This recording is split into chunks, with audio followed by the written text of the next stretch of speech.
കാടിന്റെ അറ്റത്ത് സുധീറിന്റെ കുടിലുണ്ടായിരുന്നു. സുധീർ ഒരു മരം വെട്ടുകാരനായിരുന്നു. അയാൾ കുടുംബത്തോടൊത്ത് അതേ കുടിലിലാണ് താമസിച്ചിരുന്നത്. സുധീറിന്റെ ഭാര്യ വർഷയും മകൾ നയൻതാരയും കൂടുതൽ സമയം വീട്ടിലിരിക്കാറില്ല. ഒരു ദിവസം നടന്നതാണിത്. അച്ഛൻ എന്നെ കാട് കാണിക്കാൻ കൊണ്ടുപോകാമെന്ന് പറഞ്ഞിരുന്നില്ലേ? അതെ, പറഞ്ഞിരുന്നു. പക്ഷെ കാട് ഭയങ്കര അപകടകാരിയാണ്. അവിടെ ഒരുപാട് കാട്ടുമൃഗങ്ങളും സിംഹങ്ങളും ഉണ്ടാവും. അച്ഛൻ എപ്പോഴും ഇത് തന്നെ പറയുന്ന. വീട്ടിൽ കുത്തിയിരുന്ന് എനിക്ക് ബോറടിക്കുന്നു. അച്ഛൻ എപ്പോഴും എന്നെ കാട്ടിലേക്ക് കൊണ്ടുപോവാ? ശരി ശരി, എങ്കിൽ എന്റെ കൂടെ നീ ഇന്ന് കാട്ടിലേക്ക് വന്നോളൂ. അയ്യടാ, ഞാനിന്ന് കാട് കാണും. ആഹാ, പൊയ്ക്കോ. പക്ഷെ അച്ഛന്റെ കൂടെ തന്നെ ഇരിക്കണം. അങ്ങും ഇങ്ങും ചുറ്റി നടക്കരുത്. ഇല്ലമ്മേ, എനിക്കറിയാം. ഞാൻ അച്ഛന്റെ കൂടെ തന്നെ ഉണ്ടാകും. അച്ഛൻ പറയുന്നത് പോലെ ഞാൻ അനുസരിച്ചോളാം. നല്ല കാര്യം. നയൻതാര സന്തോഷത്തോടെ അച്ഛന്റെ കൂടെ പോയി. അവർ സംസാരിച്ചുകൊണ്ട് ആ കാട്ടിന്റെ നടുവിലൂടെ നടന്നു പോയിക്കൊണ്ടിരുന്നു. അച്ഛൻ ദിവസവും കാട്ടിൽ വരുന്നുണ്ട്. അച്ഛൻ എന്തെങ്കിലും കാട്ടുമൃഗങ്ങളെ കണ്ടിട്ടുണ്ടോ? കണ്ടിട്ടുണ്ട്, പക്ഷെ കൂടുതലും രാത്രിയിലാണ് കണ്ടിട്ടുള്ളത്. പക്ഷെ എനിക്കിപ്പോ ഭയങ്കര ശ്രദ്ധയാ. മൃഗങ്ങളുടെ ശബ്ദം കേട്ടാലുടൻ തന്നെ ഞാൻ കാടിന് പുറത്തേക്ക് ഇറങ്ങും. പക്ഷെ അച്ഛാ, കാട്ടുമൃഗങ്ങൾ മനുഷ്യരെ ഒന്നും ചെയ്യാതിരുന്നെങ്കിൽ എത്ര നന്നായിരുന്നേനെ. എങ്കിൽ നമുക്കെല്ലാം ഒരുമിച്ച് ജീവിക്കാമായിരുന്നു. അങ്ങനെയായിരുന്നെങ്കിൽ ഈ സമയം കൊണ്ട് കാടും കയ്യേറി അവിടെ ജീവിക്കാനും തുടങ്ങിയേനെ. അതും ശരിയാണച്ചാ. ഇപ്പോഴുള്ളതുപോലെ തന്നെ ഇരുന്നാൽ മതി. കുറച്ചു കഴിഞ്ഞപ്പോൾ നയൻതാരയും സുധീറും കാടിന്റെ ഒത്ത നടുവിലെത്തി. സുധീർ മരം വെട്ടിക്കൊണ്ടിരുന്നു. നയൻതാര അടുത്തു തന്നെ ഇരുന്നു. ഈ കാട് എന്തൊരു ഭംഗിയാണ്. അതുപോലെ ആപത്തുകൊണ്ട്. അച്ഛാ, എനിക്ക് ദാഹിക്കുന്നു. അരുവി കുറച്ച് അപ്പുറത്താണ് ഉള്ളത്. അവിടേക്ക് കുറച്ച് ശ്രദ്ധിച്ചു പോകണം. കാരണം കാട്ടുമൃഗങ്ങൾ അവിടെയാണ് വെള്ളം കുടിക്കാനായിട്ട് എത്തുന്നത്. അവിടെ ഏതെങ്കിലും കാട്ടുമൃഗത്തിന്റെ ശബ്ദം കേൾക്കുകയാണെങ്കിൽ മോൾ പെട്ടെന്ന് തന്നെ തിരിച്ചു പോരണം. ശരി അച്ഛാ. നയൻതാര നദിയിലേക്ക് ചെന്നു. നദിയിൽ നിന്ന് വെള്ളം കുടിച്ചു. വെള്ളം കുടിച്ച ശേഷം അവൾ കുറച്ചു നേരം നദിയുടെ അടുത്ത് ചെന്നിരുന്നു. അവൾ കാടിന്റെ ഭംഗി ആസ്വദിച്ചുകൊണ്ടിരുന്നു. അപ്പോൾ നദിയുടെ അക്കരയിൽ നിന്ന് ഒരു സിംഹം നയൻതാരയെ കണ്ടു. അവളെ കണ്ട ഉടനെ സിംഹത്തിന് നയൻതാരയോട് പ്രേമം തോന്നി. അത്ഭുതം, ഇവൾ എന്തുമാത്രം സുന്ദരിയാ. സിംഹം നയൻതാരയുടെ സൗന്ദര്യത്തെ ആസ്വദിച്ചുകൊണ്ടിരുന്നപ്പോൾ ഒരു കുറുക്കൻ അവിടേക്ക് വന്നു. അല്ല, എന്താ അങ്ങോട്ട് നോക്കിക്കൊണ്ട് നിൽക്കുന്നേ? കുറുക്കന്റെ ശബ്ദം കേട്ട് നയൻതാര പേടിച്ചു. അവൾ അവിടെ നിന്ന് ഓടിപ്പോയി. നീ എന്ത് പണിയാ കാണിച്ചത്? ആ സുന്ദരി പെണ്ണിനെ നീ പേടിപ്പിച്ചു വിട്ടില്ലേ? ഗുരു എന്നോട് ക്ഷമിക്കണം. അവൾ ഇങ്ങനെ പേടിച്ചു പോകുമെന്ന് ഞാൻ വിചാരിച്ചോ? ശരി ശരി, അവള് പോയല്ലോ, ഇനി എന്താ ചെയ്യുക? ഗുരുവിന് ആ പെണ്ണിനെ ഒരുപാട് ഇഷ്ടമായിട്ടുണ്ടെങ്കിൽ നമുക്ക് പോയി അവളുടെ അച്ഛനടുത്ത് പെണ്ണ് ചോദിക്കാം. ഏതെങ്കിലും ഒരു മനുഷ്യൻ തന്റെ മകളെ ഒരു സിംഹത്തിലൂടെ കെട്ടിച്ചയച്ചു വിടുമോ? അയ്യോ ഗുരു, ഗുരു എന്തുമാത്രം കഴിവുള്ള ആളാണെന്ന് ഗുരുവിന് അറിയില്ല. മനുഷ്യൻ എത്രത്തോളം ബലമുള്ള ആളാണെന്ന് പറഞ്ഞാലും സിംഹത്തിന്റെ ശക്തിയുടെ മുന്നിൽ ഒന്നുമല്ല. അതായത് ശരിക്കും ആ പെൺകുട്ടി എനിക്ക് ഭാര്യയായി കിട്ടുമെന്നാണോ നീ പറയുന്നത്? ഗുരു ഉമ്മെന്നൊരു വാക്ക് മൂളിയാ മതി. നമ്മൾ കാട്ടുമൃഗങ്ങൾ എല്ലാരും കൂടി ചേർന്ന് ആ പെണ്ണിന്റെ വീട്ടിൽ പെണ്ണ് ചോദിക്കാൻ പോകാം. പിന്നെ കണ്ടോണം, ആ മനുഷ്യവർഗത്തിൽപ്പെട്ട പെണ്ണ് ഉറപ്പായിട്ടും ഗുരുവിനെ കെട്ടിയിരിക്കും. എങ്കിൽ ശരി. സിംഹം പറഞ്ഞതനുസരിച്ച് കുറുക്കൻ കാട്ടിൽ ഒരു സമ്മേളനം ഏർപ്പാട് ചെയ്തു. ആന, കരടി, എലി എല്ലാവരും അവിടെ എത്തി. നമ്മുടെ മഹാരാജാവായ സിംഹത്തിന് ഒരു മനുഷ്യവർഗത്തിൽപ്പെട്ട പെണ്ണിനോട് പ്രേമം തോന്നിയിരിക്കുന്നു. അവളെ കല്യാണം കഴിക്കാൻ ആഗ്രഹിക്കുന്നു. മനുഷ്യ പെണ്ണിനും സിംഹരാജാവിനും കല്യാണമോ? അതുകൊണ്ട് നിനക്കെന്തെങ്കിലും പ്രശ്നമുണ്ടോ? ഇല്ല ഇല്ല. നമ്മളെല്ലാവരും കൂടി ഒരുമിച്ച് പോയി ആ പെണ്ണിന്റെ വീട്ടിൽ ചെന്നിട്ട് പെണ്ണ് ചോദിക്കാം. എനിക്കെന്തോ ഇത് നടക്കുമെന്ന് തോന്നുന്നില്ല. നമ്മളെല്ലാരും കൂടി ഒരുമിച്ച് ചെല്ലുമ്പോ നമ്മളെ കണ്ട് മനുഷ്യരൊക്കെ പേടിച്ചോടിപ്പോകും. അതിനേക്കാളും നല്ലൊരു കാര്യം നമ്മുടെ സിംഹരാജാവ് ഒറ്റയ്ക്ക് പോയി പെണ്ണ് ചോദിക്കട്ടെ. ഒരുപക്ഷെ അവര് സമ്മതിക്കുന്നില്ല എങ്കിൽ പിന്നെ നമുക്ക് എല്ലാവർക്കും ഒരുമിച്ച് പോകാം. അത് തന്നെയാണ് ശരി. കാട്ടിലെ മൃഗങ്ങളെല്ലാം ആന പറഞ്ഞതിനോട് അനുകൂലിച്ചു. അങ്ങനെ സിംഹരാജാവ് തനിച്ച് വിവാഹാലോചനയുമായി പെൺകുട്ടിയുടെ വീട്ടിലേക്ക് പോകാൻ തയ്യാറായി. അടുത്ത ദിവസം രാവിലെ സിംഹവും കുറുക്കനും മരംവെട്ടിയുടെ വീട്ടിലെത്തി. മരംവെട്ടിയുടെ വീട്ടിലുള്ളവർ സിംഹത്തെ കണ്ടപ്പോൾ ഭയന്ന് വിറച്ചു. നിങ്ങൾ പേടിക്കണ്ട, ഞങ്ങള് സിംഹരാജാവ് ആരെയും ഉപദ്രവിക്കുന്ന ആളല്ല. ഇദ്ദേഹം ഇവിടെ വന്നിരിക്കുന്നത് താങ്കളുടെ മോളെ കല്യാണം കഴിക്കണമെന്നുള്ള ആഗ്രഹം കൊണ്ടാണ്. എന്റെ മകളെ കല്യാണം കഴിക്കണമെന്നോ? എനിക്ക് അവളെ ഒരുപാട് ഇഷ്ടമായി. ഞാൻ അവളെ കല്യാണം കഴിച്ച് ഞങ്ങളുടെ കാടിന്റെ മഹാറാണിയായിട്ട് വാഴിക്കാൻ പോവുകയാണ്. ഇത് കേട്ട് നയൻതാര പരിഭ്രമിച്ചു. സുധീർ സിംഹത്തെ കണ്ട് ഭയപ്പെട്ടു. പക്ഷേ മകളെ എങ്ങനെയെങ്കിലും രക്ഷിക്കണമല്ലോ. അയാൾ അതിനൊരു സൂത്രം ആലോചിച്ചു. എന്നിട്ട് ആ സൂത്രം അയാൾ അവരോട് പറഞ്ഞു. മഹാരാജാവേ, അങ്ങേക്ക് തന്നെ അറിയാം അങ്ങേ കണ്ട് എന്റെ മകൾ എത്രമാത്രം ഭയപ്പെട്ടു പോയിരിക്കുന്നെന്ന്. അങ്ങേ കണ്ടാൽ പേടിച്ചു പോകുന്ന രൂപമാണെന്നല്ല ഞാൻ പറഞ്ഞത്. പക്ഷെ അങ്ങയുടെ പല്ലുകളും നഖങ്ങളും മനുഷ്യർക്ക് ഒരുപാട് ആപത്തുളവാക്കുന്നതാണ്. ഒരുപക്ഷെ അങ്ങയുടെ പല്ലുകളും നഖങ്ങളും ത്യജിക്കുകയാണെങ്കിൽ അതിനുശേഷം താങ്കളെ എന്റെ മരുമകനായി അംഗീകരിക്കാൻ ഞാൻ തയ്യാറാണ്. സുധീർ പറഞ്ഞത് കേട്ടപ്പോൾ സിംഹവും ആശയക്കുഴപ്പത്തിലായി. സിംഹം കാട്ടിലേക്ക് തിരിച്ചുപോയി. അത് കാട്ടിലെ മൃഗങ്ങളോട് എല്ലാ കാര്യങ്ങളും പറഞ്ഞു. അതും ശരിയാ. ആ പാവം പെണ്ണ് ഈ കൂർത്ത പല്ലുകളും നഖങ്ങളും കണ്ടാൽ ആകെ പേടിച്ചു പോകുമെന്നുള്ളത് സത്യമാ. ഇനിയും ആ പെണ്ണിനെ തന്നെ കല്യാണം കഴിക്കണമെന്നുണ്ടെങ്കിൽ മഹാരാജാവ് അങ്ങയുടെ പല്ലുകളും നഖങ്ങളും ത്യാഗം ചെയ്തേ പറ്റൂ. മഹാരാജാവേ, അങ്ങ് ഇത് ചെയ്യണമെന്നാണ് എന്റെയും അഭിപ്രായം. ആ പെണ്ണ് നല്ല സുന്ദരിയാണല്ലോ. എങ്കിൽ ശരി, ഞാൻ അതിന് തയ്യാറാണ്. അന്ന് കാട്ടിലെ മൃഗങ്ങളെല്ലാവരും സിംഹത്തിന്റെ നഖങ്ങളും പല്ലുകളും മുറിച്ചെടുത്തു. പാവം സിംഹം എന്തുമാത്രം വേദന സഹിച്ചിട്ടുണ്ടാകും. പക്ഷേ സിംഹം ഒരു യഥാർത്ഥ കാമുകനായിരുന്നു.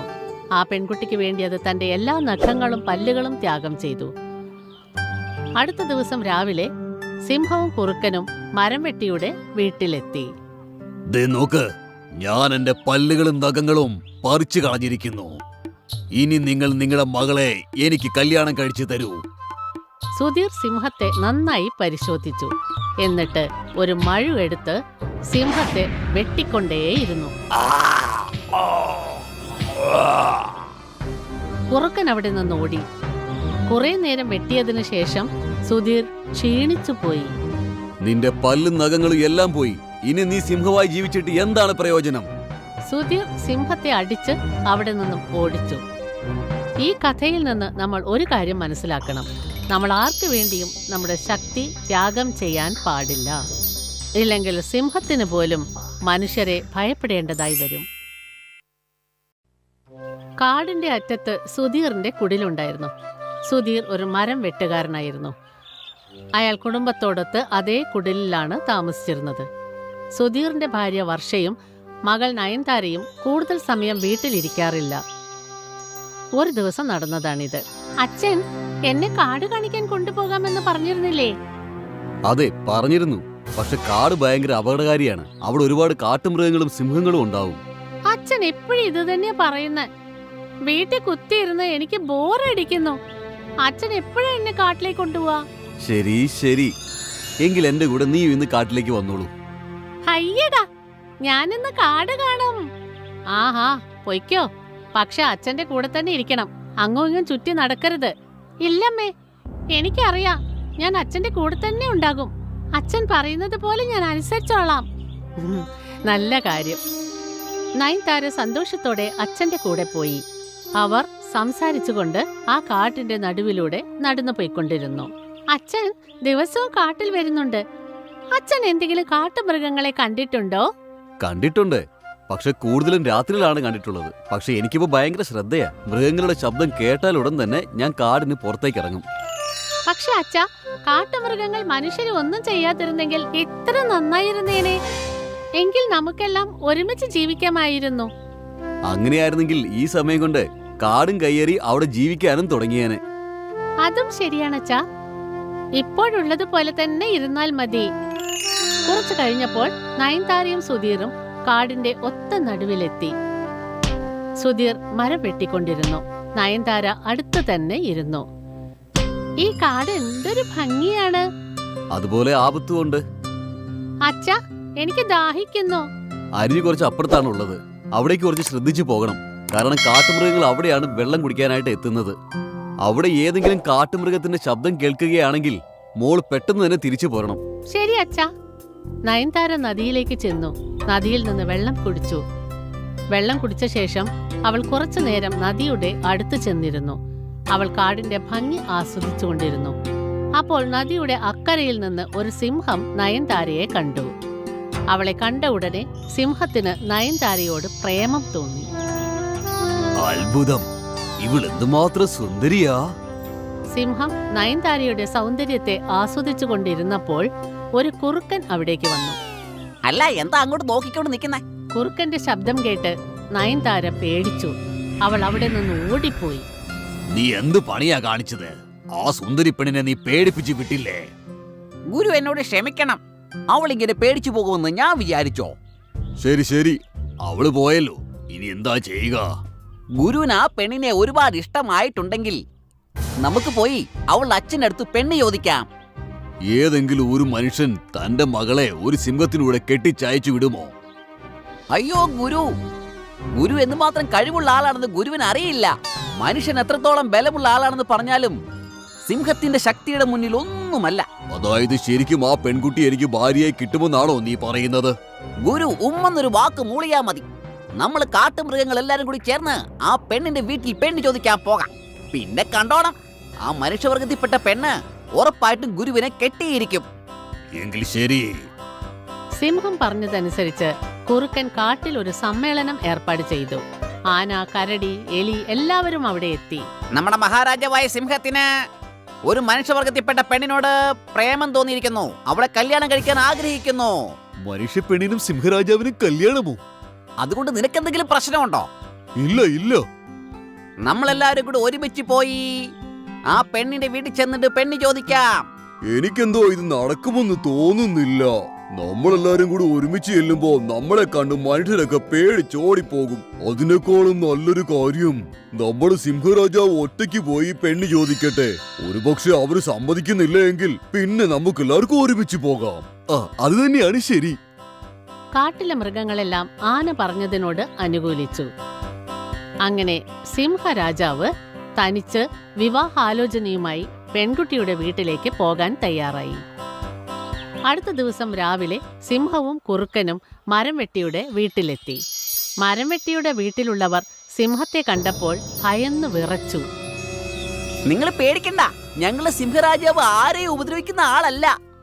ഇദ്ദേഹം ഇവിടെ വന്നിരിക്കുന്നത് താങ്കളുടെ മോളെ കല്യാണം കഴിക്കണമെന്നുള്ള ആഗ്രഹം കൊണ്ടാണ്. എന്റെ മകളെ കല്യാണം കഴിക്കണമെന്നോ? എനിക്ക് അവളെ ഒരുപാട് ഇഷ്ടമായി. ഞാൻ അവളെ കല്യാണം കഴിച്ച് ഞങ്ങളുടെ കാടിന്റെ മഹാറാണിയായിട്ട് വാഴിക്കാൻ പോവുകയാണ്. ഇത് കേട്ട് നയൻതാര പരിഭ്രമിച്ചു.